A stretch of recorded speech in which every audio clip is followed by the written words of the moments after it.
Yes, we've been in marriage now 32 years. We thank God for that. His grace has sustained us. And you could see through even our speech today that we recognize each other's role. Number two, we love our family, we love each other, and we've raised our children in the same way, that they will emulate our way of dealing with your marriage, your life.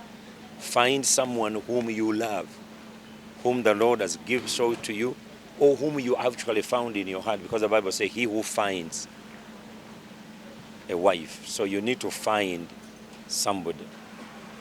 That's one. Number two, our message to them is that everything is possible. We didn't start where we are now. We did not start where we are now. And I'm glad my son today, when he was choosing a gift to give, he kept that train ticket. And that's why he has put in a frame and gave it to his girlfriend as a gift, to remind her that I really love you. If I didn't love you, I would not have moved from where I was to go to Denver, which is probably 340 miles on a train. So love is number one.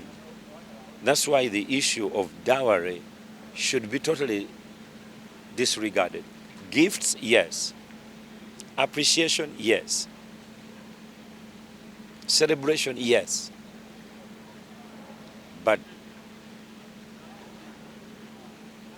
price on demand is not going to work, because you find out that first of all, the people don't have the money. Right now, if it was the other way around, and it was my daughter being given away, and where she went to school, a white young man had seen her and wants to marry her, and so he comes here, and I said, I want 14 cows. He may go and borrow money on a credit card and buy the cows, but when my daughter goes there, every time the bills come, he will be blaming her for having thrown her into a date. So it's a very bad way of starting people's relationships.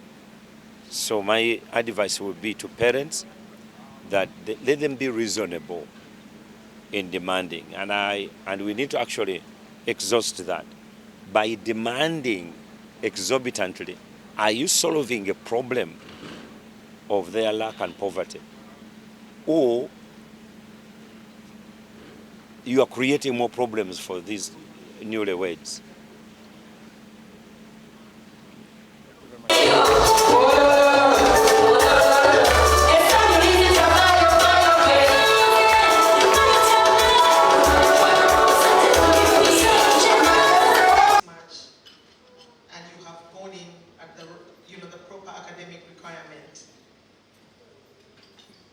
Little did I know that at Oral Roberts University, we would not get just degrees, we would get the gift of Malina.